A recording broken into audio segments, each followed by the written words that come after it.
ovulating follicle. That's when the surge of the luteinizing hormone causing the follicle to explode, to come out. Okay, and then afterward, then it will die, and then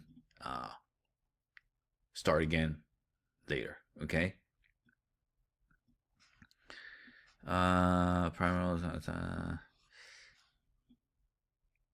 Okay, so before puberty, so this is just a summary again. Before puberty, only the primordial follicle. Okay, primordial has squamous cells, granulosa cells. After puberty, a few will start developing every day and become the primary follicle. Okay, primary, the granulosa cell increase in size and number and it becomes cubital. Follicle maturation. Now we go into the secondary follicle. It becomes bigger and have layer. It's got connective tissue. It's got thecal cells right there on the outside, which produces estrogen. And there is a zona pellucida, which is critical for fertilization. Okay, that's right there, zona pellucida, and then zona pellucida. Okay, tertiary is this one right here. Okay, it has a large atrium. How are the cells regulated? So the hormonal control is similar to the male. Okay, it starts with gonadotropin, releasing hormone from the hypothalamus, and then it will cause the FSH and the LH to release. Okay,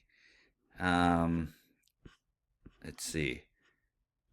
FSH and LH will bind to the receptors on the granulosa and thecal cells. FSH stimulates the cell to grow, and LH stimulate cell to produce estradiol, which is estrogen. As more estrogen is produced, it will have negative effect on the gonadotropin releasing hormones, and then which cause some of the follicles to die, and one will dominate. Just before ovulation, when only one dominant follicle remains, it again produces and secretes estrogen, so much that positive feedback occurs. It is the luteinizing hormone surge which causes the ovulation. Remember, we talked about that. Tertiary follicle will rupture, and the secondary oocyte with granulosa cells will leave. So it rupture and leave, and that's your ovulation. What happened to the luteal phase? Granulosa and thecal cells from the follicles are transformed by luteinizing hormone into corpus luteum. Okay, so once it's released, it is then, let's go back to the picture so you can see. So here's where that releasing of the oocyte. Then afterward, it becomes the corpus luteum, which let me see if we have a picture of that.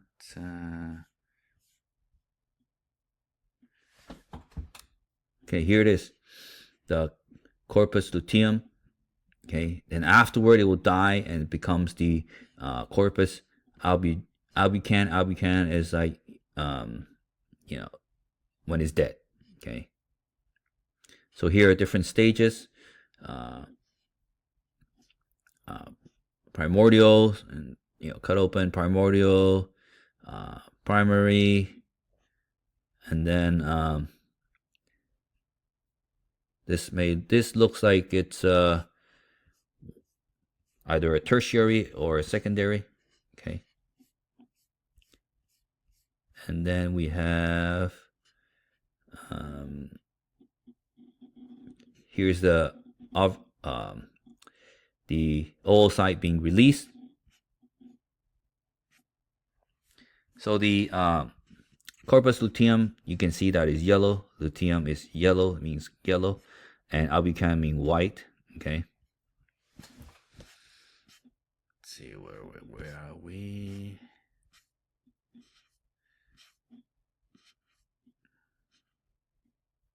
here it is anyway. So after your egg is released, you're not pregnant. Okay, the corpus luteum will degenerate and becomes corpus albicans. Okay, so again, corpus luteum means yellow body, and then corpus albicans means white body. As the corpus luteum dies, progesterone level drops, so negative feedback to stop. FSH and luteinizing hormone rise again, initiating the follicular phase. So, I don't know if some of you know, the progesterone is very important to keep the baby because it will keep the uterine lining well developed for the baby to be to maintain the pregnancy.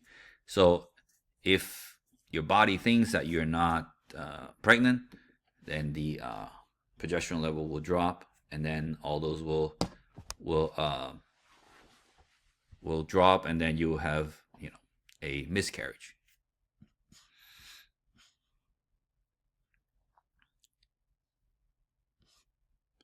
What other structure help with reproduction? Okay, let's talk about the uterine tube, the fallopian tube. So remember some of the ligaments. We have broad ligaments all over here. We have the suspensory ligament holding the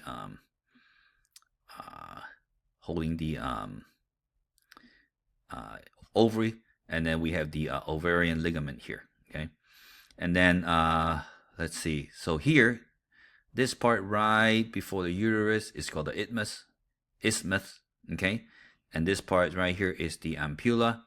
And here is the infundibulum. So once the egg is released, okay, it's going to go in there, okay, and here is most of the fertilization will occur. The sperm comes in here, okay. Remember I talked about the end of the vaginal canal. Here is called the fornix, okay, the entrance of the cervix. The sperm will go in and then swim, and then it will meet the egg in the ampulla, okay, most of the time. So what is it made up of? It's got 3 layers: mucosa, columnar cells with cilia, and secretion, muscularis, and serosa. So there is cilia in there, which helps. So once the egg is released, there's cilia cells that will carry the egg all the way over, okay? That's what all those cilia are for. Let's see. Following ovulation, secondary oocyte and follicle cell normally enters. The high estrogen causes muscularis to contract and the cilia to beat more strongly, which drive the oocyte toward the uterus. That's why sometimes when a female is doing her ovulation, she might feel some cramps. Is because of the muscular contraction as well. If fertilized, the zygote will start mitosis and it will move through the tube. If no fertilization, the cell will die.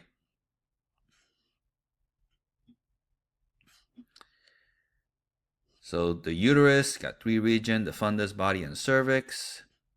Endometrium is the functional layer, myometrium, and the perimetrium.